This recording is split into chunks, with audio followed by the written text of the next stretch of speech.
जिस नीतीश कुमार का विरोध कर रहे हैं वो आदमी का विरोध कर रहे हैं जो राजनीतिक निर्लज्जता का उदाहरण बन गया है। 2020 में नीतीश कुमार चुनाव हार गए हैं। 243 के विधानसभा में 42 विधायक जीतने वाले पार्टी के नेता हैं, यानी वो चुनाव हार गए हैं। लेकिन हारने के बावजूद कोई ना कोई जुगाड़ लगा के कभी राजद के साथ, कभी भाजपा के साथ, कभी दूसरों के साथ मिलकर सरकार बना रहे हैं, कुर्सी पर बैठे हैं। तीसरी बात, 2014-15 में उस नीतीश कुमार की मदद की थी जिसमें मानवता अभी जिंदा था। ये वही नीतीश कुमार हैं, आप पत्रकार हैं, आपको याद होगा वाजपेयी जी के सरकार में ये रेल मंत्री थे। जब ये रेल मंत्री थे तो गैसल पश्चिम बंगाल में एक रेल दुर्घटना हुई जिसमें 285 लोगों की मृत्यु हुई थी। नीतीश कुमार ने ये कह के पद से इस्तीफा दिया कि मेरे पद पे रहते हुए अगर 200 से ज्यादा लोगों की दुखद मृत्यु हुई है तो मैं उस पद पे कैसे रहूंगा। उस नीतीश कुमार का साथ दिया था मैंने, तो प्रशासक के तौर पर, राजनेता के तौर पर और मानवता के तौर पर, तीनों ही आधार पर 14-15 के नीतीश कुमार और 22-23 के नीतीश कुमार में जमीन आसमान का फर्क है। इसीलिए उस समय उनका साथ दिया था और आज उनका विरोध कर रहे हैं। जिस नीतीश कुमार का आज विरोध कर रहे हैं ये वो नीतीश कुमार हैं जो कोरोना काल में हजारों लोगों की दुखद मृत्यु हो गई, पूरे देश पर संकट आया, लेकिन जितना संकट बिहार के लोगों पर आया उतना किसी पर नहीं आया। लाखों बच्चे बिहार के रोड पर मारे मारे फिर रहे थे और ये आदमी महीनों तक अपने घर से बाहर नहीं निकले। तो आप लोकतंत्र को खत्म ना करें। ये संविधान आपको नागरिक होने के नाते ये जिम्मेवारी देता है कि अगर आपने किसी का साथ दिया और उस नेता ने, उस दल ने अगर उस हिसाब से आप काम नहीं किया तो नागरिक होने के नाते आपकी ये जिम्मेवारी है कि जितने मजबूती से आपने उसका साथ दिया है उतनी ही मजबूती से उसका विरोध भी कीजिए। अगर आपकी बात हम मान लें तो वोटर होने के नाते आपने एक बार मोदी जी को वोट दे दिया, अब मोदी जी काम करे या न करे, जीवन भर उन्हीं को अगर आप वोट देते रहेंगे, उनके काम का समीक्षा आकलन करके अपना निर्णय नहीं बदलेंगे, तब तो आप और हम देश में लोकतंत्र ही खत्म कर देंगे। फिर 5 वर्ष पर चुनाव की जरूरत क्या है? 5 वर्ष पर लोकतंत्र में चुनाव इसलिए होता है कि आपको ये बताया जाता है संविधान से कि जिस नेता पर, जिस दल, जिस विचारधारा पर, जिसके कार्यक्रमों पर भी आपका भरोसा है, यकीन है, आप उसके साथ खड़े होइए, उसकी मदद कीजिए, उसको वोट दीजिए। लेकिन वो वोट और भरोसा 5 वर्ष के लिए है, जीवन भर की बंधुआ मजदूरी नहीं है। हमने कोई पार्टी नहीं बनाई है, जन सुराज पार्टी नहीं है, जन सुराज अभियान है। अभियान है एक नई पार्टी बनाने का।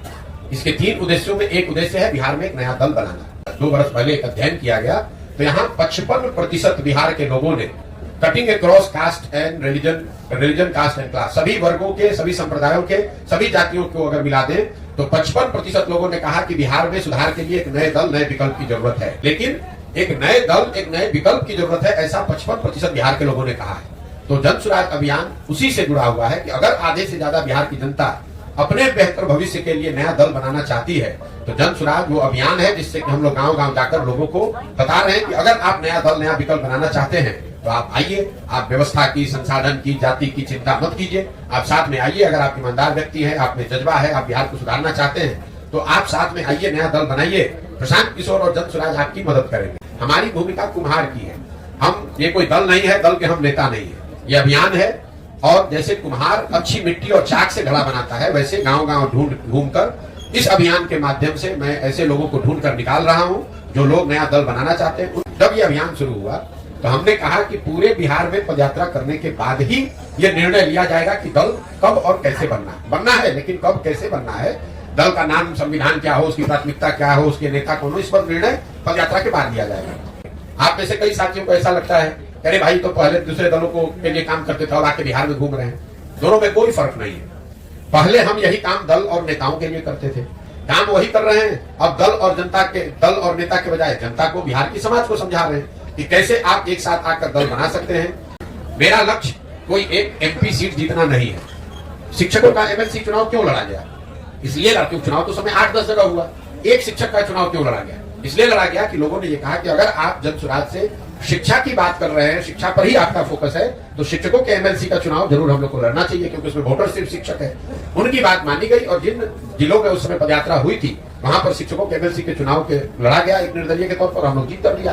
पदयात्रा के जो उद्देश्य है, बिहार को जमीन पर जाकर समझना, उन लोगों को ढूंढ कर निकालना जिसको समाज सही आदमी समझता है, उसमें जितना मैं सोच कर चला था उससे ज्यादा समय लग रहा है। लेकिन मैं करने के लिए वो कृत संकल्पित हूँ, चाहे उसमें 2 वर्ष लगे कि 6 वर्ष लगे, करेंगे। वैसे सहरसा में भी आया हूं तो कैंप में ही रहूंगा, कैंप में ही लोगों से मिलूंगा और शुद्धता से, ईमानदारी से इसको करने का प्रयास कर रहे हैं। आगे निर्णय जो भी हो, आगे जनता का जो निर्णय हो, जितनी सफलता मिले न मिले, लेकिन इसको करना है ईमानदारी और शुद्धता से।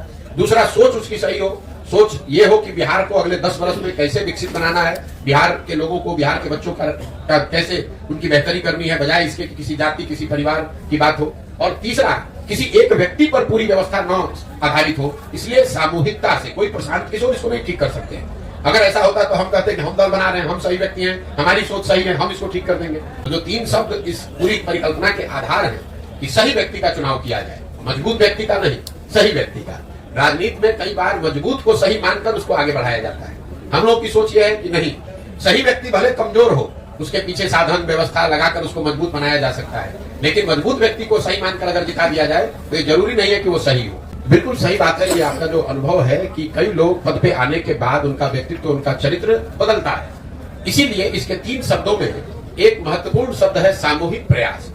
सही व्यक्ति हो, वो भी उसका भी व्यक्तित्व और चरित्र पद पर आने के बाद बदल सकता है। तो सही व्यक्ति हो, सही सोच हो, लेकिन उसके साथ साथ एक कोई सही व्यक्ति इसको नहीं सुधार सकता है। सामूहिकता की जो ताकत है, अगर हजारों लोग साथ में सही लोग आकर प्रयास कर रहे हैं तो हजारों लोग ओवरनाइट उनका चरित्र बदल जाएगा, ऐसा संभव नहीं है। मैं कह रहा हूं कि किसी एक प्रशांत किशोर के 10 प्रशांत किशोर के आने से बिहार नहीं सुधरेगा। जब तक समाज से हजारों लोग एक साथ आकर, सही सोच वाले लोग एक साथ आकर सामूहिक तौर पर साथ मिलने, साथ चलने का, साथ काम करने का निर्णय नहीं लेंगे, तब तक सुधार संभव नहीं है। इसीलिए आप देख रहे हैं कि जो राजनीतिक दल बनाने में दूसरों को 1 दिन लगता है, 1 घंटे में लोग दल बना देते हैं, वो दल बनाने में ही मैं 2 साल 3 साल लगा रहा हूं। मैं उन लोगों में से, कुछ लोगों में से हूं जो राजनीतिक सामाजिक तौर पर पहले दिन से कह रहे हैं कि हम बिल्कुल शराबबंदी के विरोध में हैं। हमारा बस चले तो 48 घंटे में शराबबंदी को यहां से हटा देंगे। क्यों? इसके 3 वजह है। शराबबंदी के जरिए आज तक दुनिया में, जिससे बिहार और भारत में नहीं, पूरे दुनिया में कहीं इस बात का प्रमाण नहीं है कि शराबबंदी के जरिए किसी समाज का आर्थिक सामाजिक विकास हुआ है। आपको विधायक बेवकूफ नहीं बना रहा है। आप और हम या तो खुद से बेवकूफ बन रहे हैं, जात के नाम पे, धर्म के नाम पर 500 रुपया के लालच में, या फिर मजबूरी में हमें बेवकूफ बनना पड़ रहा है। आप कह रहे हैं कि यहाँ पेपर मिल बंद है। पेपर मिल आपके यहाँ बंद है? पेपर मिल आज से तो बंद है नहीं, 50 साल से बंद है। उसके बाद भी वही सांसद, वही व्यक्ति, वही दल, वही व्यक्ति बार बार कैसे जीत कर आ रहा है? कोई भी सरकार बन जाए, किसी भी फॉर्मेशन में आ जाए, किसी तरह का खेला हो जाए, यहाँ परिवर्तन आने वाला नहीं है। खेला तो तब होगा जब जनता खड़ा होकर, जितने खेला करने वाले लोग हैं सबको झाड़ू मारकर बाहर जब करेगी, तब असली खेला होगा। जो लोग ये दल बनाए, जब ये दल बने, जो लोग इस दल को बनाए, वो दल किसी जाति विशेष का ना हो, किसी व्यक्ति विशेष का ना हो, किसी परिवार का दल ना हो, बल्कि वो बिहार के उन सारे लोगों का दल हो जो लोग बिहार में व्यवस्था बदलना चाहते हैं, एक नया विकल्प, नया प्रयास के भागीदार बनना चाहते हैं। ठीक है। बिहार के सही सोच रखने वाले लोग अगर एक साथ आकर राजनीतिक लोकतांत्रिक प्रयास करते हैं, उनके पास बिहार को सुधारने का एक सही जमीन से सोच समझ कर बनाया गया प्लान हो, सही लोग हो, तो बिल्कुल बिहार को सुधारा जा सकता है। अगले 10 वर्ष में बिहार को देश के 10 अग्रणी राज्यों की श्रेणी में खड़ा किया जा सकता है। यहाँ पर 2012 के बाद अभी मैंने आपको गिनवाया, ये 6वां 7वां सरकार का प्रयास है। क्या फर्क पड़ गया? चाहे केंद्र में यूपीए की सरकार हो या केंद्र में अभी मोदी जी की सरकार है, बिहार में चाहे नीतीश कुमार महागठबंधन के साथ रहे, अकेले रहे या भाजपा के साथ रहे, बिहार में बच्चों के पढ़ाई की व्यवस्था तो हुई नहीं, बिहार में चीनी मिल तो चालू हुए नहीं, बिहार में लोगों को रोजगार मिला नहीं, पलायन थमा नहीं। तो किसी की भी सरकार बन जाए, किसी भी फॉर्मेशन में आ जाए, किसी तरह का खेला हो जाए, यहाँ परिवर्तन आने वाला नहीं। सुनिए ना भाई, आप इतने सीधे, आप और हम भी नहीं है कि आप इतना इनोसेंटली कह रहे हैं कि हम लोग जिता रहे हैं और विधायक घूस ले रहा है। जब आप विधायक चुन रहे हैं तो एक बार आपको विधायक बेवकूफ बना दिया, 2 बार विधायक बेवकूफ बना दिया, तो पिछले 50 वर्ष से आपको कैसे बेवकूफ बना रहा है? मैंने पश्चिम चंपारण भितिहरवा के गांधी आश्रम से पैदल चलना शुरू किया है और करीब करीब 2 बरस पैदल चलने के बाद चंपारण से चलकर अभी तक हम लोग सुपौल में पहुंचे हैं। करीब करीब 60% बिहार के गांव, पंचायत, प्रखंड हम लोग पैदल, खुद मैं चलकर गया हूं, वहीं रहता हूं। आज भोजपुर आरा के जमीन पर आने का अवसर मिला है। आज पहली बार मैं इस अभियान के तहत आरा में आया हूं। यहां अभी पदयात्रा शुरू होने में बहुत समय बाकी है, क्योंकि मैं अभी सुपौल में हूं।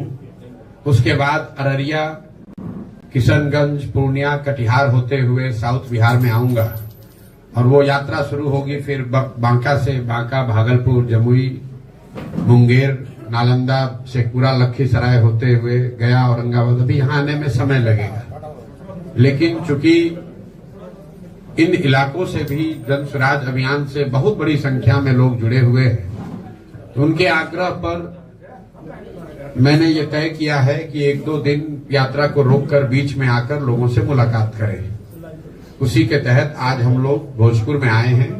आज और कल मैं भोजपुर और कैमूर में जनसुराज से जुड़े हुए साथियों से मिलूंगा। जब यहाँ आए हैं तो स्वाभाविक है कि प्रेस के मित्रों से भी मुलाकात हो रही है। यात्रा का जो अभी तक का संक्षिप्त अनुभव है, मैं आपसे, अगर आपकी इजाजत हो तो मैं साझा कर दूं, उसके बाद आप अपने सवाल कर सकते हैं। 2 साल पैदल चलने के बाद करीब करीब 5300 गांव में हम लोग पैदल चल के खुद गए हैं। जो बिहार की सबसे बड़ी 3 समस्या दिख रही है। पहली समस्या है यहाँ बेरोजगारी और पलायन की। अब आप यहाँ पत्रकार होने के नाते ये कह सकते हैं कि बेरोजगारी और पलायन बिहार की बहुत बड़ी समस्या है, इसके लिए पदयात्रा करने की क्या जरूरत है? ये तो सबको मालूम है। पदयात्रा करने की जरूरत इसलिए है, जब हम लोगों ने 2 साल पदयात्रा की तो ये समझ में आया कि बेरोजगारी और पलायन सिर्फ यहाँ किसी एक वर्ग विशेष का, किसी जिले, किसी प्रखंड, किसी पंचायत की समस्या नहीं है। ये सर्वस्पर्शी समस्या है। समाज का कोई ऐसा वर्ग नहीं है जो इन दोनों समस्याओं से बचा हुआ हो। जैसे पलायन को लेकर हम लोग समझते हैं कि पलायन यहाँ के गरीब लोग करते हैं, ये गरीबों की समस्या है। यात्रा के 2 साल के अनुभव के बाद मैं आपको ये विश्वास के साथ बता सकता हूं कि बिहार का शायद ही कोई ऐसा परिवार है जो पलायन के दंश को नहीं झेल रहा है।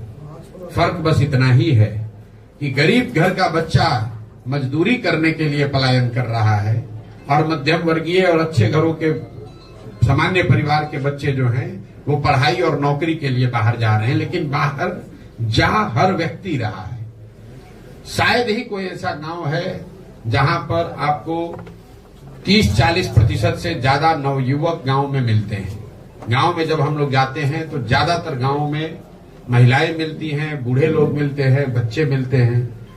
जो बाढ़ प्रभावित प्रखंड हैं, पंचायत हैं, वहां पर तो 60-70% युवा बाहर चले गए हैं। जो वहां बाढ़ नहीं आता है वहां से भी 40-50% युवा बाहर रह रहे हैं। पलायन का इतना प्रभाव है, इसका सामाजिक प्रभाव देखिए कि लोगों ने परिवार की जो परिकल्पना है लोगों के मन में, कहीं न कहीं वही टूट गई है।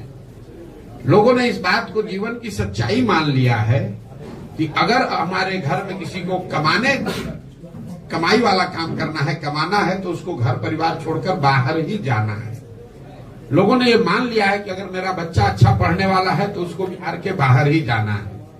लोगों ने ये मान लिया है कि अगर घर में कोई बीमार ज्यादा पड़ जाए तो दवा इलाज के लिए उसको बिहार के बाहर ही जाना है। गांव में शायद ही कोई ऐसा परिवार मिलता है जहां पति पत्नी, बाल बच्चे और माता पिता एक साथ रह रहे हैं। परिवार की परिकल्पना ही खत्म हो गई है। इसी तरह बेरोजगारी जो है, ये सिर्फ पढ़े लिखे या अनपढ़ों, गरीब अमीर, अगड़े पिछड़े की समस्या नहीं है। बेरोजगारी का हल ये है कि यहाँ जो लोग समृद्ध माने जा रहे हैं, जिनको 5-10 बीघा जमीन है, छोटा मोटा बिजनेस व्यापार है, वो लोग भी गांव में चलते समय हमारे पास आकर कहते हैं भैया 20,000 रुपया के लिए कुछ भी अपना जमीन बेचने को तैयार है। बेरोजगारी का ये हाल है। तो बेरोजगारी और पलायन के बाद जो दूसरी सबसे बड़ी समस्या दिखी वो है शिक्षा व्यवस्था का बिहार में ध्वस्त हो जाना। हम लोग जैसे लोग बिहार के सरकारी विद्यालय से पढ़े और बिहार में शिक्षा की व्यवस्था बहुत अच्छी कभी नहीं थी। लेकिन आज जो शिक्षा की व्यवस्था है, इसमें और पहले वाले में फर्क ये है कि पहले हर जिले में, प्रखंड में 1-2 विद्यालय सरकारी ऐसे जरूर थे जहां पढ़ लिख कर आप आगे बढ़ सकते थे। ये समता मूलक शिक्षा नीति बनाने के नाम पर पूरी शिक्षा व्यवस्था को ध्वस्त कर दिया गया। एक पंक्ति में अगर मैं बिहार की शिक्षा व्यवस्था को बोलूं तो यहाँ पर स्कूलों में खिचड़ी बट रही है और कॉलेज से डिग्री बट रहा है। पढ़ाई दोनों में कहीं नहीं हो रहा है। अब आप ये बताएंगे कि ये इतनी व्यवस्था खराब क्यों है? कुछ लोग बताते हैं कि खिचड़ी बंटने से ये स्थिति खराब हो गई। आप में से कई साथियों का ऐसा भी मानना है कि जो शिक्षक हैं, नियोजित शिक्षक, उनकी क्वालिटी, गुणवत्ता खराब होने से शिक्षण व्यवस्था खराब हो गई। इन दोनों बातों में पूरी सच्चाई नहीं है। अगर सिर्फ खिचड़ी बांटने से बिहार की व्यवस्था खराब हो जाती शिक्षा की, तो 6वीं कक्षा से आगे के विद्यालयों में तो खिचड़ी नहीं बट रहा है, वहां पर पढ़ाई क्यों नहीं हो रहा है?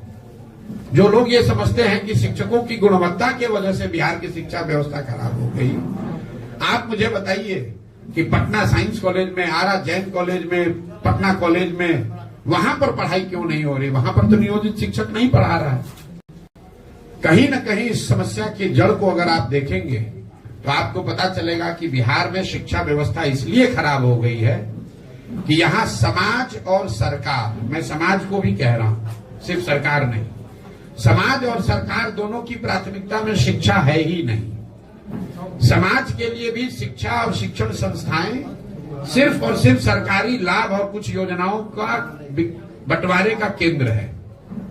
गांव में अगर विद्यालय में खिचड़ी नहीं बटी तो अगर उसको साइकिल पोशाक का पैसा नहीं आया, घर के लोग जाकर हेडमास्टर से झगड़ा करते हैं कि भैया हमारा पोशाक का पैसा नहीं मिला, साइकिल का पैसा नहीं मिला। लेकिन उसी विद्यालय में गणित का क्लास अगर साल भर नहीं हुआ, शिक्षक है ही नहीं, तो कोई व्यक्ति जाकर नहीं पूछ रहा है कि हमारा बच्चा गणित कैसे पढ़ेगा, यहाँ तो गणित का टीचर ही नहीं है। इसी तरह से सरकार के लिए भी जो शिक्षण संस्थाएं हैं वो पढ़ाई छोड़कर बाकी सब काम करने का व्यवस्था है।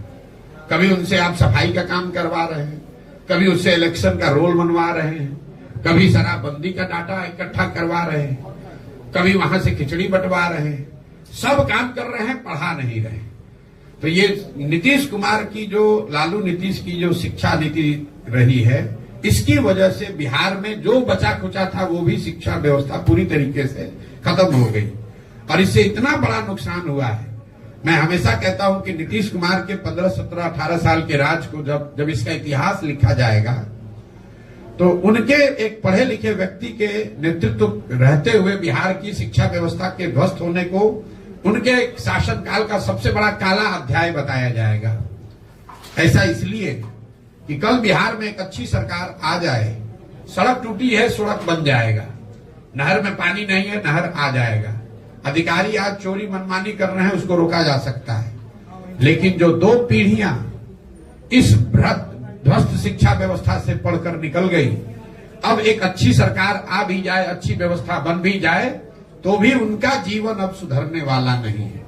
उनको पूरे जिंदगी शिक्षित समाज के पीछे ही चलना पड़ेगा। बेरोजगारी, पलायन और शिक्षा के बाद जो तीसरी सबसे बड़ी समस्या दिखी वो है किसानों की समस्या। बिहार का जो किसान है वो बदहाल है। हम लोग यहां से बैठकर पंजाब और हरियाणा के किसान की बात करते हैं। बिहार में जो खेती है ये कमाने का जरिया नहीं है। आप गांव देहात में सुनते होंगे, लोग कहता है कि भैया रोपनी करने आए हैं, कमाने के लिए लुधियाना जाएंगे। इस लाइन को ध्यान से सुनिए। लोग क्या कहते हैं कि हम रोपनी करने आए हैं, कटिया करने आए हैं, लेकिन कमाने के लिए लुधियाना जाएंगे, कोयम्बटूर जाएंगे। क्यों? क्योंकि उसको भी मालूम है कि खेती से कमाई नहीं है। यहाँ खेती खाने का जरिया है, कमाने का जरिया नहीं है। खेती की जो बदहाली है यहाँ, उसके 3 कारण है। पहला कारण है बिहार में भूमि सुधार का लागू न होना। बिहार में समाजवाद की राजनीति हुई है, सामाजिक न्याय का नारा लगा है, लेकिन आपके जानकारी के लिए बता रहा हूं, यहां 75 वर्ष में बिहार देश के उन चंद राज्यों में है जहां भूमि सुधार को लेकर कोई काम नहीं किया गया। नतीजा ये हुआ कि करीब करीब 1/3 जमीन, इसको याद रखिए, 1/3 जमीन का मालिकाना हक बिहार में डिस्प्यूटेड है। लोगों को पता ही नहीं है कि जमीन का मालिक है कौन। जो मालिक है वो कहीं ना कहीं उसके जमीन के कागज में दिक्कत है, उसका रसीद नहीं कट रहा है, उस पर उसको लोन नहीं मिल रहा है, उसको बेच नहीं सकता है, तो जमीन की प्रोडक्टिविटी कम हो गई। दूसरी जो बड़ी समस्या है, और अभी सरकार ने जो सर्वे का काम शुरू किया है, अभी मैं आपको एक भविष्यवाणी कर देता हूं, 6 महीना में ये जमीन के सर्वे से इतना समाज में भूचाल बवाल खड़ा होना है, क्योंकि जो भ्रष्ट व्यवस्था है, पूरा जो राजस्व भूमि सुधार का विभाग है, उसके पास ना सुविधा है, ना उनके पास संसाधन है, ना उनके पास ज्ञान है। पूरी जो राजस्व की व्यवस्था है, एक अंचलाधिकारी, उसके साथ 2-3 कर्मचारी और उस कर्मचारी के साथ जुड़े हुए 5-7 अटर्नी जो कि विशुद्ध तौर पर दलाल हैं, यही लोग चला रहे हैं। आप अंदाजा लगाइए कि जब जमीनों का सर्वे किया जा रहा है, इसमें कितने बड़े पैमाने पर हेर फेर और गलती होगी और इससे समाज के कितने लोगों को परेशानी होगी। आप देखिएगा अगले साल मार्च आते आते बिहार के हर गांव में सैकड़ों लोग अपनी जमीन के मालिकाना हक को लेकर अदालतों के और सरकारी अफसरों के पीछे ऑफिसों के में चक्कर लगाते नजर आएंगे। ये बड़ा मुद्दा बिहार में बनने वाला है। दूसरी जो किसानों की समस्या है वो जल का कुप्रबंधन।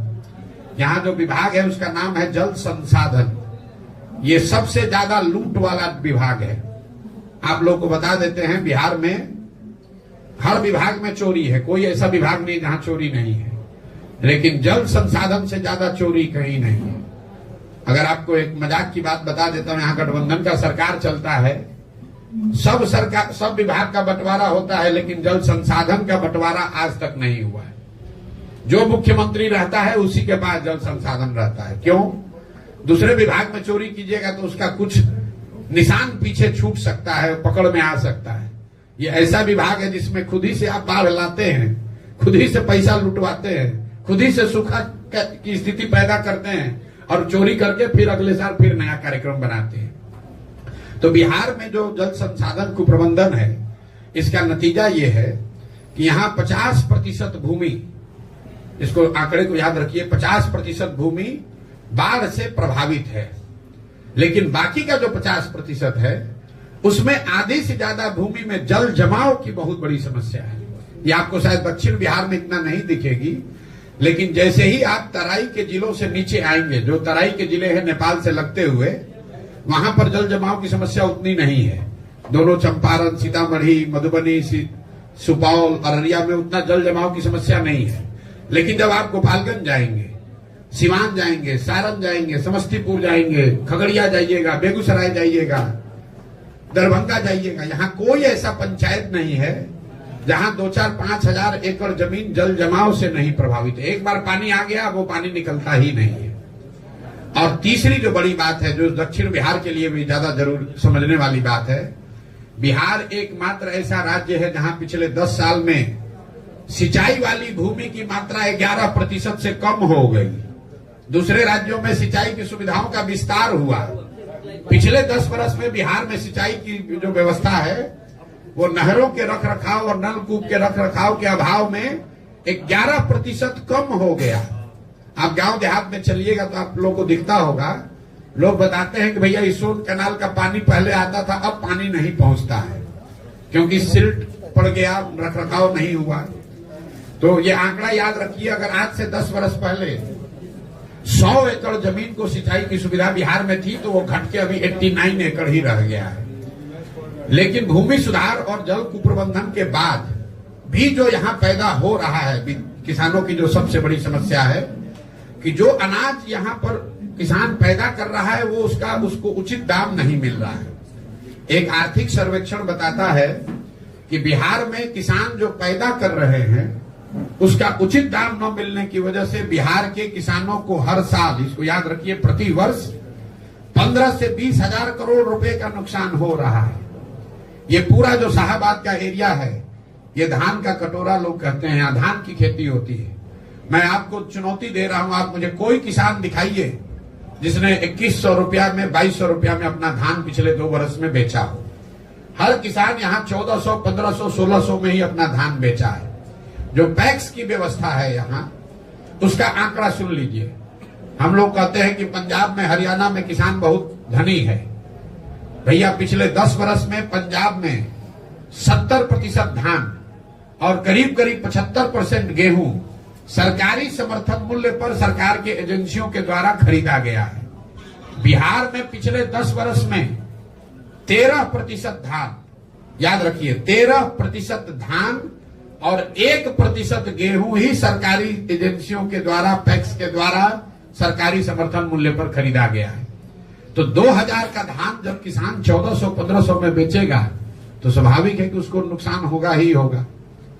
तो ये किसानों की जो 3 बड़ी समस्या है, भूमि सुधार का लागू न होना, जिसकी वजह से भूमि की, जमीन की प्रोडक्टिविटी और उसमें इन्वेस्टमेंट कम हो रहा है, दूसरा जल का कुप्रबंधन और तीसरा फसलों के दाम का न मिलना।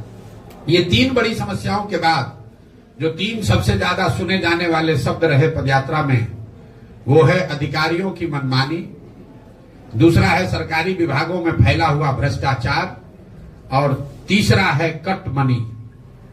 जो यहाँ पर हर सरकारी योजना में कमीशन काटा जा रहा है।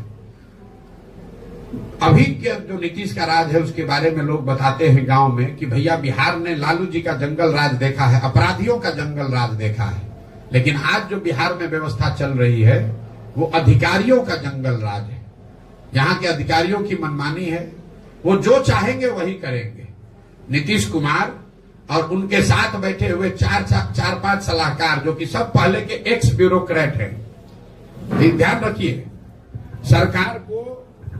सरकार को चलाने वाले लोग कौन हैं? एक नीतीश कुमार और सीएमओ के अधिकारी भी नहीं, सीएमओ में रिटायर होने के बाद बैठे हुए जो आप इनके सलाहकार लोग हैं, वही 4-5 लोग पूरी व्यवस्था को चला रहे हैं।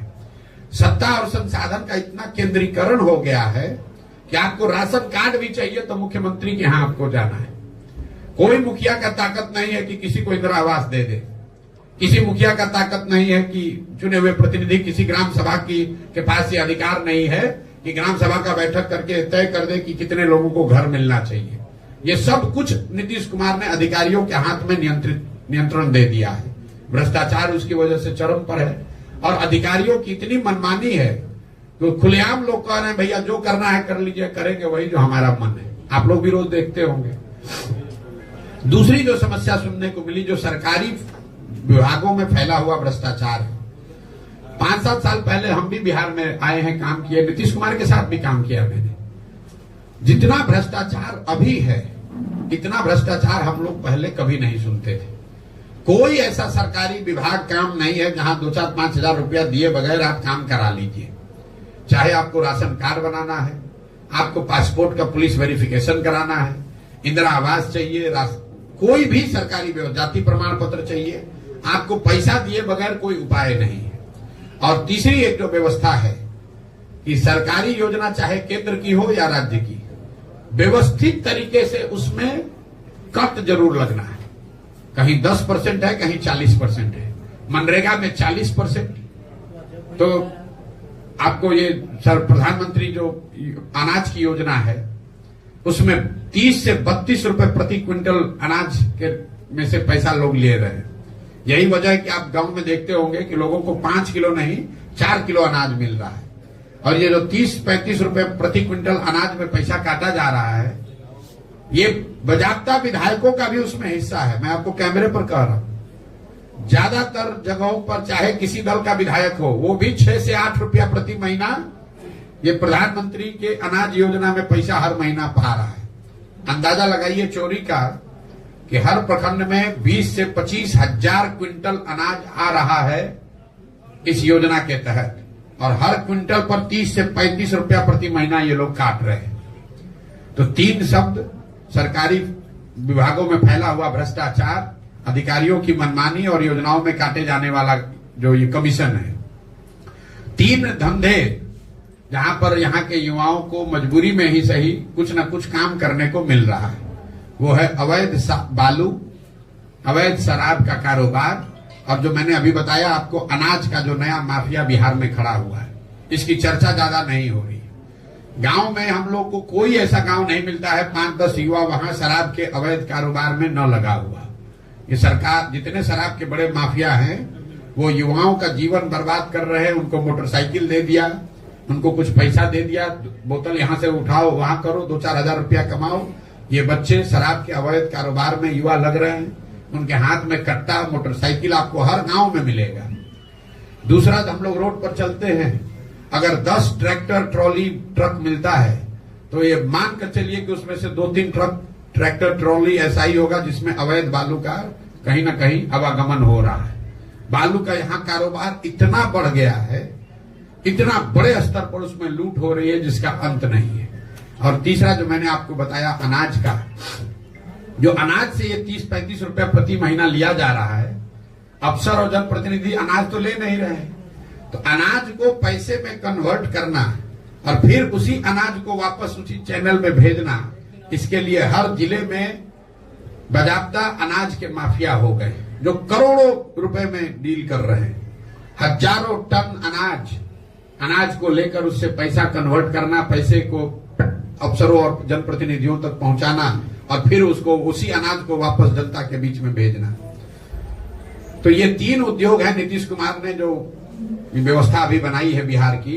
यही 3 उपाय है। अगर आपको रोजगार चाहिए तो या तो शराब का अवैध कारोबार कीजिए, बालू के अवैध खनन में शामिल हो जाइए, दोनों में काम नहीं चल रहा है तो अनाज वाला माफिया से जुड़ जाइए। कुल मिला जुलाकर जो हम लोग का अभी तक का अनुभव है कि बिहार में 2/3 से ज्यादा लोग, चाहे वो जदयू के समर्थक हैं, राजद के समर्थक हैं, भाजपा के वोटर हैं, 2/3 से ज्यादा लोग एक ही शब्द कह रहे हैं, बदलाव। उनको बदलाव चाहिए, परिवर्तन चाहिए। लोग त्रस्त हो चुके हैं। ये जरूरी नहीं है कि 2/3 से ज्यादा लोग जनसुराज को माने, लेकिन बिहार में बदलाव होना चाहिए। इसको लेकर करीब करीब पूरे समाज में एक तरह से यूनानिमिटी है। 2/3 से ज्यादा लोग विचारधारा, धर्म, वर्ग, जाति से ऊपर उठकर ये मानते हैं कि बिहार में बदलाव चाहिए, नई व्यवस्था चाहिए, नया विकल्प चाहिए। और 2 अक्टूबर को जनसुराज लोगों के साथ मिलकर बिहार के 1 करोड़ लोग, जो हम लोगों ने संकल्प लिया है, 1 करोड़ लोग मिलकर जो नया दल, नई व्यवस्था बना रहे हैं, ये हम लोग का मानना है कि वो बिहार में नया विकल्प बनेगा, जनता का विकल्प बनेगा।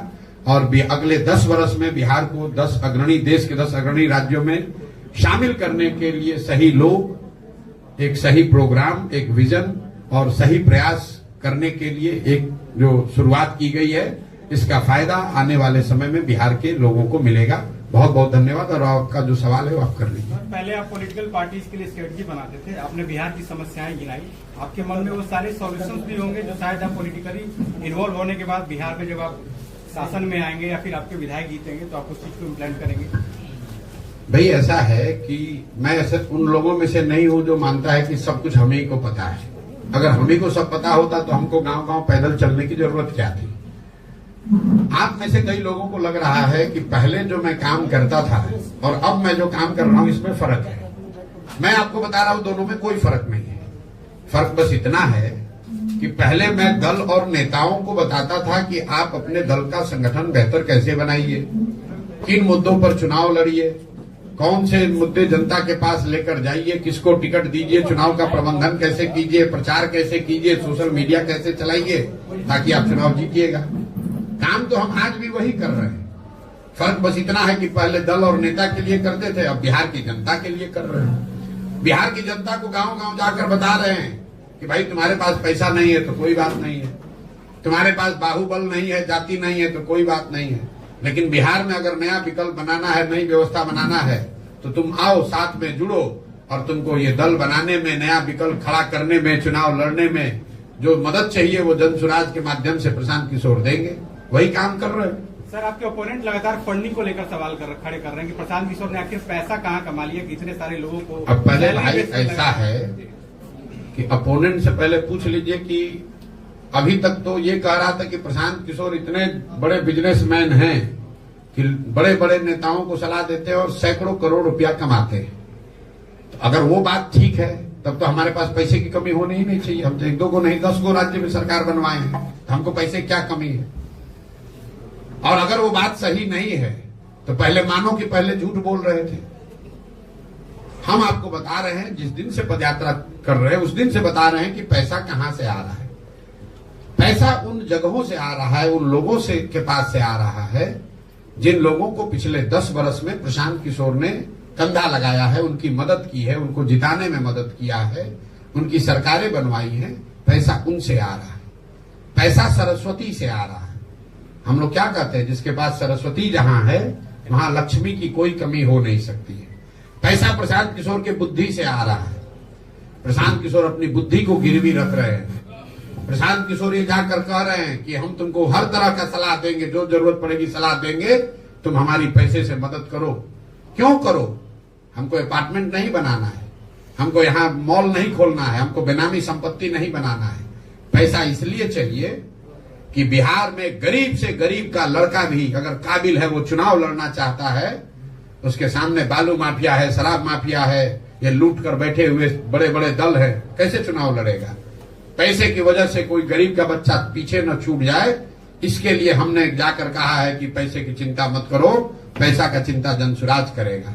ये लोग क्या कहेगा जो पैसा लेके टिकट बेचता है, ये हमसे क्या बात करेगा? आप लोग पत्रकार हैं, कभी आपने पूछा कि आरजेडी के पास पैसा कहां से आता है? जदयू वालों ने पैसा कहां से कमाया है? भाई प्रशांत किशोर तो पहले कुछ बिहार से बाहर करते थे। इन दोनों दलों की कोई हैसियत नहीं है बिहार के बाहर। तो बिहार में इनके पास पैसा आया कहां से? इनके पास पैसा आता है बालू और शराब माफिया से। इनके पास पैसा आता है अधिकारियों के ट्रांसफर पोस्टिंग से। इनके पास पैसा आता है जो आपके हमारे बच्चों का हक लूट कर ले जाते हैं, उससे ये राजनीति करते हैं। इनका हिम्मत है कि हमसे बोलेगा कि पैसा कहां से आता है। हम पैसा चोरी किए? कोई बिहार का आदमी खड़ा होकर बता दे 1 रुपया भी प्रशांत किशोर ने किसी से लिया हो, अगर एक किसी का मैंने चाय भी पिया हो तो बता दे। लेकिन बिहार के लोगों को ये जरूर बता रहे हैं कि तुम्हारा एक भाई, तुम्हारा एक बेटा तुम्हारे आशीर्वाद से इस जगह पर है। तुम पैसे की चिंता मत करो, अपने बच्चों के भविष्य की चिंता करो, हम तुम्हारे लिए पैसा ला कर देंगे। कैसे नहीं देंगे? ये भारत, सुनिए एक आंकड़ा याद रखिए, बिहार में पिछले 30 वर्ष में सिर्फ 1200 परिवार के लोग ही सांसद और विधायक बने हैं, चाहे जिस दल के बने, वो चाहे भाजपा का हो, जदयू का हो, नीतीश का हो, कांग्रेस का हो। सिर्फ 1200 परिवार के लोग ही यहां सांसद विधायक बने हैं। ऐसा क्यों है? क्योंकि ये समाज में डर बैठा दिया है कि बिहार में राजनीति करना है तो तुम्हारा जात होना चाहिए, बिहार में राजनीति करना है तो तुम्हारे पास पैसा होना चाहिए, बिहार में राजनीति करना है तो तुम्हारे पास बाहुबल होना चाहिए। कोई लालू जी से पूछे, जिस दिन बिहार ने आपको नेता बनाया था, आप कितने बड़े बाप के लड़के थे? कब कहां से पैसा आया था आपके पास? नीतीश जी टाटा बिरला के लड़के थे जिस दिन मुख्यमंत्री बने थे। जब कुर्सी पर बैठ गए उसके बाद लूट कर पैसा भले कमा लिया। समाज ने जिस दिन पैसा उनको नेता बनाया उस दिन उनके पास पैसा नहीं था। तो पैसा पेट्रोल है। गाड़ी अगर आपके पास है तो पेट्रोल चाहिए, लेकिन अगर गाड़ी ही ना हो तो पेट्रोल के कनस्तर पर बैठ के कहां जाइएगा? हम पैदल चल रहे हैं, समाज को जगा रहे हैं, तो समाज पैसे की व्यवस्था भी करेगा। और एक अंतिम बात, कितने लोग इन पार्टियों से आ रहे हैं? अरे छोड़िए किन पार्टी से आ रहे, काहे परेशान हो रहे हैं। मैंने दूसरी जब पैसे की बात आपने कही, सुन लीजिए पूरी बात। जब तक ये अभियान चल रहा है उसका पैसा प्रशांत किशोर की बुद्धि से आ रहा है, लेकिन 2 अक्टूबर को जब ये दल बनेगा तो मैं उसी बुद्धि को लगाकर यहाँ बिहार में ये व्यवस्था बना रहा हूं कि डिसेंट्रलाइज क्राउड फंडिंग से जन स्वराज में स्वच्छ तरीके से पैसा चुनाव लड़ने के लिए इकट्ठा किया जाएगा। उसको अभी उसका प्लान भी आपको बता देते हैं। जन स्वराज का लक्ष्य है कि 2 तारीख को जब दल बने तो बिहार के 2 करोड़ लोगों से, याद रखिए 13 करोड़ लोग रहते हैं बिहार में, 2 करोड़ लोगों से 100-100 रुपया लिया जाएगा। मैं ये व्यवस्था बना रहा हूं बैंकों के जरिए। आप मोबाइल से अपने गांव से यहाँ गढ़हनी में, अगियाओं में, भोजपुरारा में बैठकर आप जन स्वराज को 100 रुपया भेज पाएंगे। अगर 2 करोड़ लोग 100-100 रुपया दे दिए तो जन स्वराज के पास कितना पैसा हुआ? 200 करोड़। और 200 करोड़ रुपया चुनाव लड़ने के लिए काफी नहीं है। और 100 रुपया अगर आपको कोई ये विश्वास दिला दे कि 100 रुपया साल का देने से आपको राशन कार्ड के लिए 2000 रुपया नहीं देना पड़ेगा, 100 रुपया देने से बालू शराब माफिया खत्म हो जाएगा, 100 रुपया देने से आपको इंदिरा आवास में 30,000 रुपया नहीं देना पड़ेगा, आपके बच्चों के लिए पढ़ाई बेहतर हो सकती है, तो कौन आदमी 100 रुपया नहीं देगा? आप बताइए। वो व्यवस्था जन स्वराज बना रहा है। इन लोगों को क्या पता चलेगा? 2011 से पहले इनको पता था कि सोशल मीडिया भी कोनो चिड़िया का नाम है जिसका इस्तेमाल चुनाव में भी हो सकता है। इस देश में सोशल मीडिया के बड़े बड़े जो तीरंदाज आज बन रहे हैं, कैमरे पर आपको कह रहे हैं कि सोशल मीडिया का इस्तेमाल भी चुनाव में हो सकता है, राजनीति में हो सकता है। ये गुजरात और महाराष्ट्र के लोगों ने नहीं, इसी बिहार के लड़के ने सिखाया कि इसका भी इस्तेमाल हो सकता है। तो आपको यहाँ करके दिखाएंगे कि कैसे बिहार की गरीब जनता अपने मोबाइल के जरिए अपने घर में बैठकर वो पैसा चंदा इकट्ठा करेगी, जिससे बिहार में एक स्वच्छ राजनीतिक व्यवस्था को बनाने में मदद मिलेगी। प्रशांत जी, एक मेरा सवाल है दैनिक भास्कर की तरफ से कि बिहार में राजनीतिक अपराधीकरण, राजनीतिक आर्थिकरण, परिवारवाद, जातीयकरण के बीच, हेलो आप पीछे हो, जब आपको देखे ही नहीं पा रहे तो कैसे आपका उत्तर दें? जी, मैं दैनिक भास्कर का ब्यूरो चीफ राकेश कुमार सिंह जी, और मैं आपसे ये जानना चाहता हूं कि बिहार में राजनीतिक अपराधीकरण, राजनीतिक आर्थिकरण, परिवारवाद, जातीयकरण और धार्मिकरण के बीच आप मुद्दों और मूल्यों की राजनीति को लेकर बिहार में जो आए हैं वह कितना सफल होगा, और यहाँ के लोगों के बीच जो परंपरागत राजनीति के माइंडसेट है और बिहार के लोगों को दिलों को कितना बदल पाएंगे, ये मैं जानना चाहता हूँ। भाई, ये आकलन करने के लिए तो आप जैसे लोग बैठे हैं समाज में। हम तो शादी में घोड़े पर बैठा हुआ दूल्हा की तरह है, हम तो चल दिए। आपको देखना है कि बारात को अच्छा लग रहा है कि नहीं और बारात में कितने लोग हैं। लेकिन पिछले 2 बरस से जो प्रयास हम लोग कर रहे हैं और जो लोग इससे जुड़ रहे हैं, अगर आपने जो बात बताई वही परंपरागत सोच, वही परंपरागत मूल्य, वही परंपरागत तरीकों का ही प्रभाव है, तो जन स्वराज में हजारों लोग जुड़ कौन रहे हैं, ये आप बताइए। आपने अपने पत्रकारिता के जीवन में कभी ये देखा हो कि रूलिंग पार्टी, आज अभी भाजपा और जदयू रूलिंग पार्टी है, रूलिंग पार्टी और मुख्य विपक्ष आरजेडी, उनके दलों के नेता अपना दल छोड़कर, अपना पद छोड़कर एक ऐसी व्यवस्था से जुड़ने का प्रयास कर रहे हैं, जुड़ रहे हैं, जो कि अभी दल बना भी नहीं है।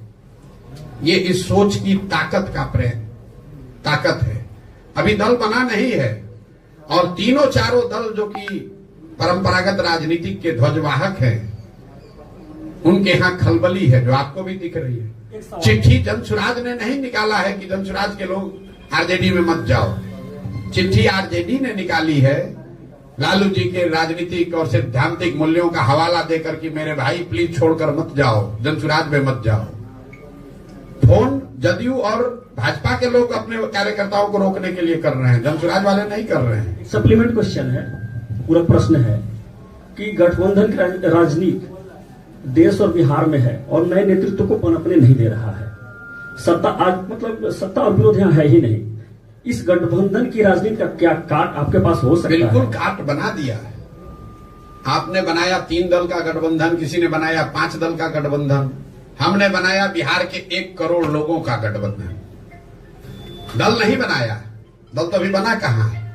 फिर मैं आपको चुनौती दे रहा हूं, बिहार नहीं देश के इतिहास में कभी अगर ऐसा हुआ हो कि दल बनाने से पहले 1 करोड़ लोग मिलकर दल बना रहे हो, ऐसा अगर आपके पास प्रमाण हो तो हमको दिखाइए। दल बनाने से पहले कोई 3 बरस पैदल चला हो, आप मुझे बताइए। यहां दल कैसे बनता है? जिसको दल बनाना है दल बना दिया, कहा भैया हम हो गए अब इसके नेता और इसके बाद होंगे हमारे बेटा। आज जितना बिहार का जनता है तुम झंडा लेके ढो। यहां दल बनाने के लिए 3 बरस 2 बरस से हम पैदल चल रहे हैं, 1-1.5 बरस अभी और चलेंगे। ये भी घोषणा की कि दल बनने पर ना इसके हम नेता बनेंगे, ना नेता हैं ना बनेंगे। 2 अक्टूबर को आप देखिएगा, यही बिहार की जनता जिसको आप बता रहे हैं कि जातियों में बटा है, अपराधीकरण है, बाहुबल है, जिसको समझ नहीं है, जो अनपढ़ है, जो 500 रुपए पर बिक जाता है, यही बिहार की जनता मिलकर एक साथ बैठकर बिहार के सबसे काबिल 20-25 लोगों का नेतृत्व चुनकर देगी। और तब आप कहिएगा कि देखिए अच्छा बिहार में ये भी थे। अभी आप लोग कह रहे हैं अच्छा बिहार का कोई लड़का आनंद मिश्रा भी था, ये आए हैं तब ना आपको दिखा है। आपको कहां पता था कि असम में जो सबसे बढ़िया आईपीएस अफसर है वो बिहार का लड़का है। ऐसे लोगों को गांव गांव से, जैसे हम रोज कहते हैं, जैसे दही को मथ के आप मक्खन निकालते हैं, दही में मक्खन है आपको दिखता नहीं है, लेकिन उसी दही को आप मथ देते हैं तो उससे बढ़िया सफेद मक्खन निकलता है। तो बिहार का समाज भी उस जमे हुई दही के जैसा हो है, जिसमें मक्खन है, जिसमें अच्छे लोग हैं।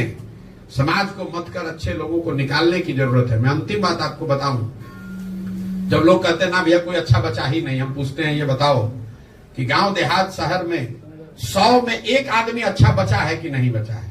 तो कहता ना 100 में 1-2 तो अच्छा है ही है। तो अगर 100 में 1 आदमी भी अच्छा बिहार में बचा है तो 15 लाख लोग हुए।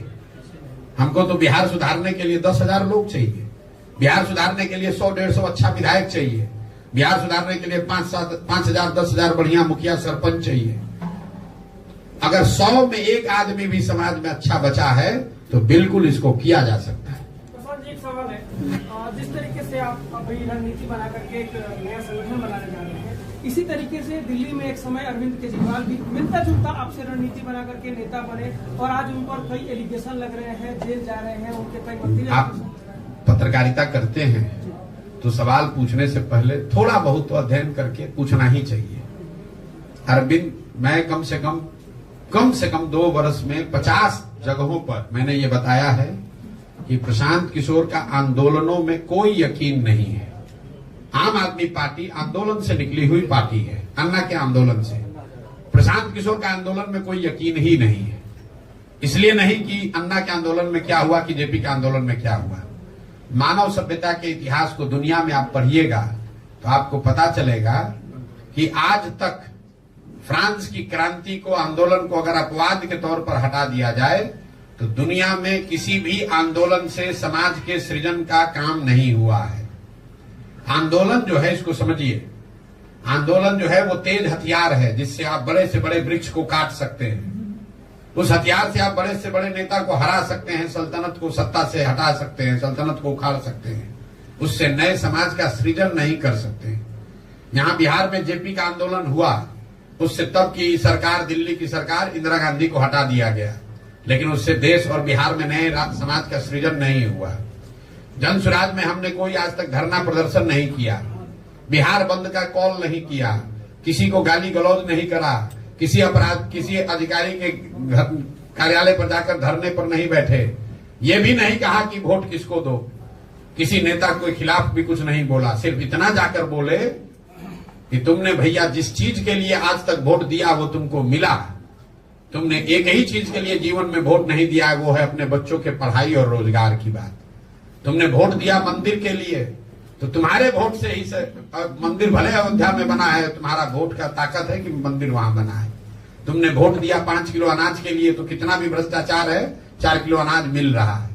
तुमने लालू जी को वोट दिया गरीबों को, पिछड़ों को आवाज के लिए, तो लालू जी का चाहे जितना जंगल राज हो, उसमें और कुछ हो चाहे नहीं, गरीब और पिछड़ों को, वंचितों को आवाज मिल गई। नीतीश को आपने वोट दिया बिजली के लिए, तो नीतीश के राज में कितना भी बिहार में बदहाली हो, बिजली घर घर आ गई। लोकतंत्र की इस ताकत को समझिए, वोट की इस ताकत को समझिए। आपका पूरा दिमाग इसमें लगता है कि वोट किसको दे। जन सुराज ये कह रहा है कि इसका कोई महत्व ही नहीं है कि वोट किसको दे, महत्व इस बात का है कि वोट किस बात के लिए दे। तो हम लोग ये कह रहे हैं कि वोट जिसको देना है दो। 2 बरस के मेरे वक्तव्यों में आप कहीं दिखा दीजिए कि हमने लोगों को कहा हो कि वोट जनसुराज को दो। हम ये कह रहे हैं कि वोट जिसको देना है दो, लेकिन वोट अपने बच्चों के लिए दो, अपने बच्चों के पढ़ाई परवरिश और उनके रोजगार के लिए दो, मंदिर के लिए नहीं, नाली गली के लिए नहीं, नेता के बच्चे के लिए नहीं, अपने बच्चों के लिए वोट दो। यही बात बता रहे हैं। तो इसमें आम आदमी पार्टी से इसमें क्या कंपैरिजन है? आम आदमी मिलता जुलता, आपका चेहरा भी हमसे मिलता जुलता है। तृणमूल भी बना होगा तो उससे भी कुछ मिलता जुलता आपको दिखेगा। डीएम के भी कभी बना होगा द्रविड़ियन आंदोलन से, तो भी आपको कुछ मिलता जुलता दिखेगा। मिलता जुलता क्या होता है भाई? वो एक आंदोलन से निकली हुई पार्टी है जहां कुछ लोगों ने ये कहा कि हम वो जानते हैं कि ये कानून लाने से भ्रष्टाचार रुकेगा। हम कह रहे हैं भैया हमको कुछ नहीं पता, हम बिल्कुल उसका उलट बता रहे हैं और आपको उसको मिलता जुलता दिख रहा है। हम कह रहे हैं हमको कुछ पता ही नहीं है। अगर 1 नहीं 10 प्रशांत किशोर आएंगे तो भी बिहार नहीं सुधरेगा। रोज कहते हैं बिहार तब सुधरेगा जब बिहार के लोग सुधरेंगे।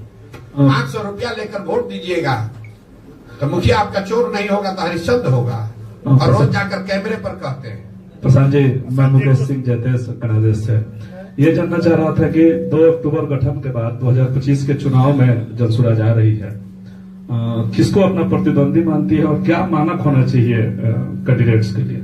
2025 में जनसुराज 243 सीटों पर चुनाव लड़ेगी। 242 नहीं, याद रखिए, 243 सीटों पर जनसुराज चुनाव लड़ेगी। जो लोग चुनाव लड़ेंगे उसमें 2/3 से ज्यादा लोग ऐसे होंगे जो पहले से ना राजनीति में हैं या ना राजनीति में कभी चुनाव लड़े।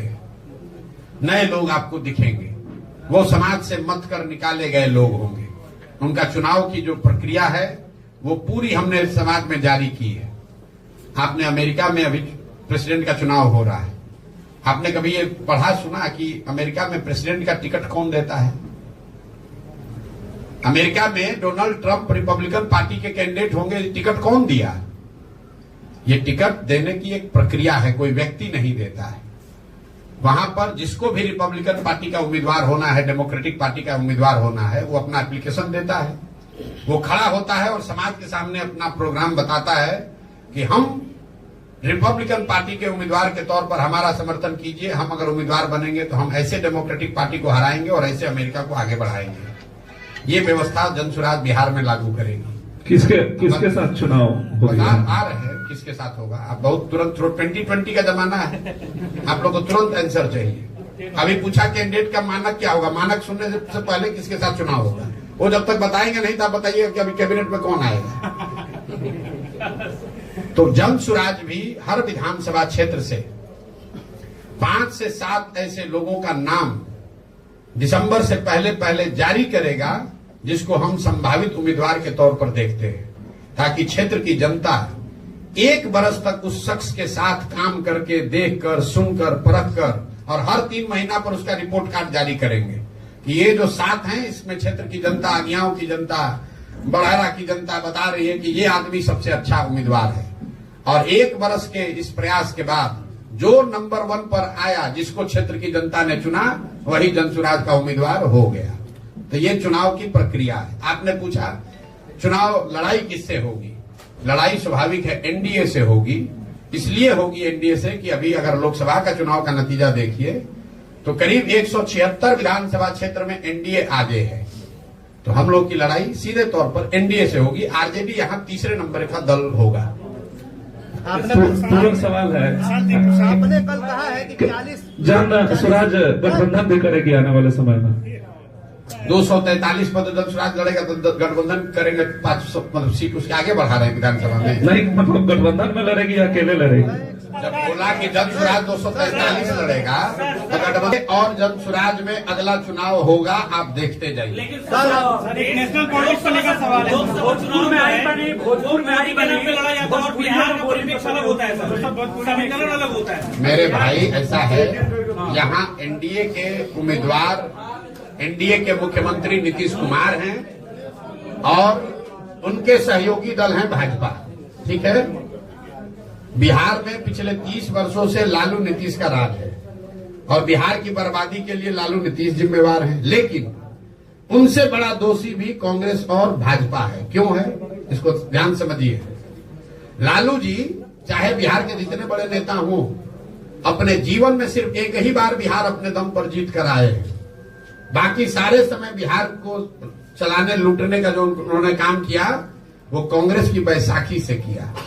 कांग्रेस ने वो बैसाखी लालू जी को दी कि बिहार की जनता से जनमत नहीं होने के बाद भी लालू जी 15 वर्ष तक यहाँ राज कर पाए कांग्रेस की मदद से। कांग्रेस ने ऐसा क्यों किया? क्योंकि उनको दिल्ली में 10, 15, 20 सांसदों का लालच था।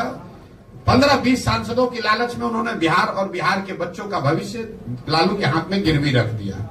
यही काम आज भाजपा कर रही है। नीतीश बाबू आज तक जीवन में बिहार में कभी जीते ही नहीं है। इस विधानसभा में उनको 42 विधायक है, लेकिन मुख्यमंत्री हैं कैसे हैं? क्योंकि पीछे से भाजपा वाला अपना बैसाखी दिए हुए है। तो एनडीए से लड़ाई इसलिए है कि चेहरा नीतीश कुमार हैं और दोनों बैसाखी दिया है भाजपा वाला। तो ये लोग और क्यों नीतीश को आगे किया है? 12-15 सांसदों के लालच में। क्या भाजपा को नहीं पता है कि बिहार देश का सबसे गरीब और पिछड़ा राज्य है? मोदी जी जिस विकास की बात कर रहे हैं, उनको ये नहीं पता है कि बिहार में क्या हो रहा है? उनको सब पता है। मनमोहन सिंह को भी पता था, लेकिन उनको ये भी पता है कि 12-15 को सांसद चाहिए तो बिहार मरता हो मरे, बिहार के बच्चे पलायन करते हो करे, हमको 15 को सांसद बिहार से आता रहे, बिहार का जो होना है हो। इसलिए यहाँ के दोषी लालू और नीतीश हैं, लेकिन गुनाहगार कांग्रेस और भाजपा है। और लोगों के पूछे थे वालों की ना स्पेशल पैकेज को लेकर कोई स्टांस नहीं है। ये लोगों को, बिहार की जनता को भ्रम फैलाने वाले बात लोग हैं। आप कह रहे हैं कि स्पेशल पैकेज है। स्पेशल पैकेज का मतलब क्या है? आपको केंद्र सरकार की योजनाओं में जो केंद्र का कंट्रीब्यूशन है वो 60 के बजाय बढ़ के 80 या 90 हो जाएगा। कुछ जो इंडस्ट्री यहां लगेगी उसमें कुछ रियायत मिल जाएगी। आपको बता रहा हूं आंकड़ा, ये आप लोग तो कुछ पढ़ते देखते हैं नहीं। पिछले फाइनेंशियल ईयर में बिहार सरकार ने 51,000 करोड़ रुपया सरेंडर किया है, अपना पैसा, जो पैसा हम लोग को मिल सकता था। 51,000 करोड़ रुपया बिहार सरकार ने सरेंडर किया है, क्योंकि यहाँ पर इतने काहिल अफसर और सरकार है कि जो पैसा मिल रहा है उसका भी इस्तेमाल नहीं कर रहा है। और जो पैसा आया उसमें 30% 40% चोरी कर रहा है, भ्रष्टाचार कर रहा है, तो ज्यादा पैसा आ जाएगा तो ज्यादा चोरी करेगा, उससे कैसे सुधार हो जाएगा? भाई आप बिहार की शिक्षा व्यवस्था पर 50,000 करोड़ रुपया खर्च कर रहे हैं और 50 गरीब का बच्चा भी नहीं पढ़ रहा है। अगर 50,000 करोड़ के बजाय 70,000 करोड़ मिलने लगेगा तो क्या उससे बिहार की व्यवस्था सुधर जाएगी? भाई आप अपना घर नहीं सुधारिएगा, अपनी पात्रता नहीं सुधारिएगा तो कितना भी कोई पानी डालेगा तो बाल्टी अगर आपका चू रहा है तो कितना भी पानी डालेगा उसमें पानी टिकने वाला है। और इनको विशेष राज्य का दर्जा का ध्यान कब आता है? जब चुनाव आता है। भाई अभी तो एनडीए की सरकार यहां पर भी है और केंद्र में भी, काहे नहीं विशेष राज्य का दर्जा दे रहे हो, काहे नाटक कर रहे हो? छोड़िए विशेष राज्य का दर्जा का बात। हमने कहा कि सबको मालूम है कि अभी केंद्र में जो सरकार है वो नीतीश के समर्थन से के बगैर नहीं चल सकती है, माइनॉरिटी है। आपने कहीं सुना कि नीतीश कुमार ने ये कहा कि भाई बिहार में बंद चीनी मिलों को आप चालू कीजिए, हम लोग आपको केंद्र में समर्थन देंगे? नीतीश कुमार को फुर्सत है? वो जाकर वहां दिल्ली बतिया रहा है कि हमारा मिनिस्टर कौन बनेगा, हमको सीट कैगो मिलेगा, 25 के बाद हमारी क्षमता नहीं है लेकिन 25 के बाद मुख्यमंत्री हमको खाली घोषित कर दो, हम तुमको समर्थन देंगे। आपने कहीं ये सुना कि नीतीश कुमार ने कहा हो कि चीनी मिल चालू होगा बिहार में तब हम समर्थन देंगे? आपको क्या लगता है अगर केंद्र की सरकार को ये कह दिया जाए कि बिहार के सांसद आपको तब समर्थन करेंगे जब केंद्र यहाँ के चीनी मिल चालू हो, तो चीनी मिल चालू होगा कि नहीं होगा? होगा कि नहीं होगा? आप बता दीजिए। अगर न भी हो, कम से कम कल एक टास्क फोर्स बनेगा, कल उस पर विवेचना शुरू होगी, कल चर्चा शुरू होगी कि चीनी मिल कैसे चालू किया जाए। विशेष राज्य का दर्जा नहीं मिल रहा है, चीनी मिल चालू कराने के लिए कंडीशन काहे नहीं रखे? क्यों नहीं रखे? यहां पर तो आपको अपनी कुर्सी प्यारी है, आपको फुर्सत कहां है बिहार के लोगों के बारे में सोचने का? बिहार का आदमी तो जाति के नाम पर आपको वोट दिए देगा, आपका है ये बंधुआ मजदूर। प्रशांत जी, एक सवाल है, अभी तेजस्वी यादव 10 तारीख से यात्रा पे निकल रहे हैं, इसको आप कैसे देखें? कैसे देखें? आप बताइए, आप बताइए, वैसे देख लें। ये हम तेजस्वी यादव दम हो तो किसी एक विधानसभा क्षेत्र में पैदल चल के दिखा दे। यात्रा पर क्या निकलेंगे? 25 गाड़ी आगे 25 गाड़ी पीछे, एयर कंडीशन बस में बैठ के खाने का 2-4 फोटो जारी करेंगे, 2 मुरेठा बांधेंगे, 4 लोगों को गाली गलौज करेंगे, कहानी खत्म। फिर लोगों को भरमाएंगे कि हम सरकारी नौकरी दे देंगे। देखिए ये लोगों को कैसे मूर्ख बनाते हैं ये लोग। कहता है 10 लाख लोगों को नौकरी दे देंगे, नीतीश कुमार खड़ा हुआ गांधी मैदान में, ये आदमी कहता है कि हम 20 लाख नौकरी दे देंगे। यह आंकड़ा याद रखिए, बिहार में चपरासी से लेकर मुख्य सचिव तक 75 वर्ष में जितने लोगों को सरकारी नौकरी अभी मिली हुई है, टोटल संख्या है 23 लाख। 23 लाख लोग ही बिहार में सरकारी नौकरी करते हैं। ये बेवकूफ बनाने वाले नेता कह रहे हैं कि हम 10 लाख 1 साल में दे देंगे। चपरासी से लेकर मुख्य सचिव तक हर आदमी की काउंटिंग कीजिएगा तो सिर्फ 23 लाख लोग, 1.97% लोग ही सरकारी नौकरी में हैं। और कहता है हम सरकारी नौकरी देके बिहार को सुधार देंगे। अगर मान भी लिया जाए कि दे देगा तो 98% आदमी को तो नौकरी से कोई लेना ही देना नहीं, ना है ना होगा। तो उसकी यात्रा को क्या देखें? भाई तेजस्वी यादव की क्या पहचान है? तेजस्वी यादव ने समाज के लिए कौन सा ऐसा पराक्रम किया है जिसके लिए हम उस पर टिप्पणी करें? तेजस्वी यादव की पहचान ये है कि लालू यादव के लड़के हैं। लालू यादव का दल है आरजेडी, तो उसके वो नेता हैं। आपका अपना दुकान है तो आपका लड़का उस दुकान का मालिक बन जाएगा कल, उसके लिए उसको कुछ परिश्रम तो करना नहीं है। लेकिन दुकान से लोग सामान खरीदने आए तब ना आपको कुछ उसकी क्षमता विद्युता देखी जाएगी। तेजस्वी यादव आरजेडी के लीडर हैं और वो लीडर इसलिए हैं कि वो लालू यादव के लड़के हैं। इतनी उनकी पहचान है। इसके आगे की पहचान उनको बनानी है तो उसके लिए परिश्रम करना पड़ेगा, काम करना पड़ेगा, करके कुछ दिखाना पड़ेगा। अभी तक ऐसा कुछ दिखा नहीं। न विद्यार्थी के तौर पर उन्होंने बहुत बड़ा कोई तोप मारा है, तोप छोड़ा है। जो आदमी मुख्यमंत्री, देखिए मैं ये नहीं मानता हूं कि डिग्री पाने से कोई आदमी समझदार हो जाएगा। हम लोग के माँ बाप दादी, हर परिवार में ऐसे लोग हैं जो पढ़े लिखे नहीं लेकिन बहुत समझदार हैं। परिस्थितिवश आप पढ़ाई नहीं कर पाए, स्कूल नहीं था, साधन नहीं था, पैसा नहीं था, वो बात समझ में आती है। लेकिन जिसके माँ बाप मुख्यमंत्री हैं वो बच्चा 10वां नहीं पास किया तो ये दिखाता है कि शिक्षा के प्रति आपकी सोच क्या है। जो आदमी 9वां फेल है वो बता रहा है कि हम बिहार के विकास का रास्ता बता देंगे। जिसको ये नहीं मालूम है कि जीडीपी क्या है और जीडीपी ग्रोथ क्या है, वो बता देगा कि बिहार का सुधार कैसे हो जाएगा। मतलब जो बिहार जो कह रहा है कि हम सोशलिस्ट, हमारे पुरोधा, हमारे पुरखियों का समाजवाद है, समाजवाद का जो डेफिनेशन खड़ा होकर नहीं बोल सकता है, वो समाजवाद पर चर्चा करेगा। वो समाजवाद पर चर्चा करेगा। आप तेजस्वी यादव को मैं चुनौती दे रहा हूं, जरा खड़े होकर सोशलिज्म पर 5 लाइन बोल दो बिना कागज देखे हुए। तो क्या सोशलिस्ट है, सोशलिज्म है क्या, खाली ये बता दो, हम मान लेंगे, आपको नेता मान लेंगे। 10 दिन कोचिंग ट्यूशन करके आओ, आपके कैमरे पर कह रहा हूं, 10 दिन कोचिंग ट्यूशन कर लो, रट लो, उसके बाद कैमरे पर आकर सोशलिज्म पर 5 मिनट बोलकर बताओ कि सोशलिज्म है क्या, क्या है समानता, क्या है समाजवाद। इतना हल्का मत कीजिए। ये बिहार में पिछले 30 वर्ष में जो शर्ट के ऊपर गंजी पहन ले उसी को आप लोगों ने नेता बना दिया। न जिसको भाषा का ज्ञान है, न विषय का ज्ञान है, न शब्दों का समझ है, जो जितना गलत बोल रहा है, जो जितना बड़ा लंपट है, उसी को आप लोग बताते हैं जमीनी नेता है। इसीलिए ये दुर्दशा हुई है। ये ज्ञान की भूमि रही है, यहां भगवान को आकर ज्ञान मिला है। बुद्ध महावीर जहां पैदा हुए वहां पर अनपढ़ और लंपटों को हम लोगों ने नेता मानकर और अपने आप को गौरवान्वित फील कर रहे हैं। और ऐसा मान लिया है कि समाज में कोई पढ़ा लिखा बचा ही नहीं है। नीतीश कुमार एक इंजीनियर हो गया तो लोग बता रहा है कि इससे बड़ा कोई पढ़ा लिखा है ही नहीं। अरे भाई, बिहार के हर गांव में नीतीश कुमार से ज्यादा पढ़ा लिखा और समझदार व्यक्ति है। जरूरत है कि उन बच्चों को ढूंढ कर निकाला जाए, उनको मौका दिया जाए। इनका कोई बपौती है, यही रहेंगे। 2025 के चुनाव में कितने % महिलाओं को जनसुराज उतारने वाली है चुनावी मैदान में? जातीय जनगणना के हम पक्ष में हैं। जाति जनगणना होनी चाहिए। कोई भी गणना, सर्वे जो सरकार कराना चाहे, जिससे कि समाज के अलग अलग वर्गों की जानकारी, स्थिति के बारे में जानकारी मिले, वो होना चाहिए। लेकिन जाति जनगणना हो जाने से सबकी स्थिति अगर सुधर जाती तो कोई ये पूछ नहीं रहा है कि भाई आजादी के बाद से अनुसूचित जाति, जनजाति, SC ST समाज की तो गणना हो रही है, फिर उसकी स्थिति क्यों नहीं सुधरी? बिहार में आपने जाति जनगणना करा लिया, आपने घोषित किया कि हर परिवार को 2 लाख रुपया देंगे। जरा बताइए किस किस परिवार को 2 लाख रुपया मिला है भैया?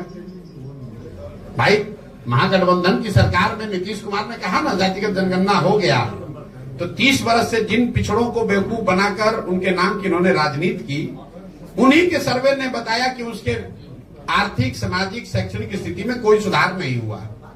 इन लोगों ने उसके बाद कहा कि हर परिवार को 2 लाख रुपया देंगे। ये बात पत्रकार भी भूल गए। कोई नहीं पूछ रहा भाई वो 2 लाख रुपया का क्या हुआ, वो 2 लाख रुपया कब दोगे? जल्दी दो, जल्दी दो 2 लाख रुपया प्रति परिवार। जैसे तेजस्वी यादव ने कह दिया 10 लाख नौकरी दे देंगे, वैसे नीतीश कुमार ने कह दिया हर परिवार को 2 लाख रुपया दे देंगे। कहां से दे दोगे भाई? सैलरी का तुमको पैसा नहीं है, केंद्र सरकार से भीख मांग रहे हो, तब तुम्हारा सरकार चल रहा है। ऐसी दुर्दशा आपने बिहार की बना दी है। और आप 2 लाख रुपया दे दीजिएगा हर परिवार को, कैसे दे दीजिएगा? और अगर दे सकते हैं तो दे दीजिए, हम लोग आपका करेंगे, आपका सम्मान करेंगे अगर आप ये कर दीजिएगा तो। जातिगत जनगणना होना चाहिए, लेकिन उससे देश के, राज्य के विकास की सारी कुंजी है वो, ऐसा बात नहीं है। ये तो ऐसे हुआ कि आप कहिए कि हम लाइब्रेरी में जाएंगे और जाकर बस आइंस्टीन बन जाएंगे। अरे भाई, लाइब्रेरी में किताब है, वो किताब होने से आप आइंस्टीन थोड़े ना हो जाइएगा। किताब को पढ़िएगा, पढ़कर कुछ कीजिएगा, तब ना कुछ समझदारी होगी। राहुल गांधी का आपने नाम लिया, तो राहुल गांधी की पार्टी की सरकार रही है करीब करीब 50-55 साल। ये ज्ञान उनको आज हुआ है कि जातिगत जनगणना से ही देश का विकास होगा। अगर ये ज्ञान उनको पहले था तो पहले ही कर देते, हम लोग सबका कल्याण हो गया होता। और मान लीजिए कि आज उनको ज्ञान हुआ, ये भी बात हो सकती है भाई आज उनको पता चला, आदमी हर रोज सीखता है। तो अगर आज ज्ञान हुआ है तो छोड़िए देश का बात, कर्नाटक में, तेलंगाना में, हिमाचल में 3 जगह कांग्रेस की सरकार है। वहां पर तुरंत जातिगत जनगणना कराना चाहिए और कराकर कर्नाटक, तेलंगाना और हिमाचल की गरीबी को दूर कर देना चाहिए। पूरा देश नतमस्तक होकर राहुल गांधी को मान लेगा कि ये भगवान के भेजे हुए नए दूत हैं। इनके पास वो कुंजी है, वो तरीका है कि भाई जातिगत जनगणना होगा, गरीबी खत्म हो जाएगा खटाखट। कल आपने कहा था कि 40 सीटों पर मुस्लिम कैंडिडेट उतारिएगा। अगर 40 सीटों पर आरजेडी अगर कैंडिडेट उतारती है मुस्लिम, तो आप क्या करेंगे? मेरे भाई, मैंने कोई मुसलमानों के नजरिए से नहीं कहा है। जो जन स्वराज का फॉर्मूला है, जन स्वराज सिर्फ काबिल आदमी को चुनाव लड़ाएगा। हमारे लिए काबिलियत पैमाना है, लेकिन हर समाज में चुनाव तो 243 आदमी लड़ेगा और बिहार में काबिल तो लाखों लोग हैं। तो उसमें से किस समाज के कितने काबिल लोगों को लिया जाए, उसके लिए यह फॉर्मूला बनाया गया कि जिस समाज के लोगों की जितनी संख्या है उसको उतनी भागीदारी, उस समाज के उतने काबिल लोगों को भागीदारी मिल जाएगी। उस हिसाब से मुसलमानों की आबादी अगर 18% है तो करीब करीब 40 सीट पर काबिल मुसलमान आदमी लड़ना चाहिए। हमने आरजेडी को लेकर दूसरी बात कही। हमने ये कहा कि 30 बरस से जिस समाज के वोट से ये अपना लालटेन जला रहे हैं, जिस समाज के ये हिमायती बनने की कोशिश कर रहे हैं, दावा करते हैं, उसके लिए उन्होंने किया कुछ नहीं। लेकिन अब चलो तुमको चुनौती देते हैं, तुम बता दो कि जो 40 सीट दोगे तो हम वहां पर छोड़ देंगे, हम मुस्लिम वहां पर उम्मीदवार नहीं देंगे, वहां हम हिंदू लड़ा लेंगे, कोई बात नहीं, क्योंकि हमारे पास तो हर समाज का काबिल आदमी है। लेकिन इनका दम नहीं है। हमने कहा अगर वो चुनौती स्वीकार कर ले तो पहले देकर दिखाएं। भैया, जहां सबसे ज्यादा मुसलमान होता है वहां जाकर खुद चुनाव लड़ते हैं ये लोग। इनके भाई जहां चुनाव लड़े थे, जरा जाकर देखिए कि उस क्षेत्र में कितने मुसलमान, जो जितना बड़ा नेता है आरजेडी का, वो खोजता है कि यहां मुसलमान कितना है ताकि हमको मुफ्त का वोट मिल जाए। इसलिए ये चुनौती दी है, और अगर चुनौती स्वीकार करेंगे तो हम मान भी लेंगे। कटिहार एक जिला है, आपने सुना होगा, कटिहार में 47% मुसलमान है। वहां आरजेडी ने एक भी मुसलमान को टिकट कभी नहीं दिया है। ये तो मुसलमानों को बेवकूफ बनाते हैं। जहां मुसलमानों की आबादी है वहां पर उसको टिकट नहीं देंगे, जहां मुसलमानों की आबादी नहीं होगी वहां टिकट दे देगा, हार जाएगा, और जहां मुसलमानों की आबादी होगी वहां खुद चुनाव लड़ते हैं। आरक्षण को लेकर सर आरक्षण को लेकर प्रशांत किशोर का क्या सोच?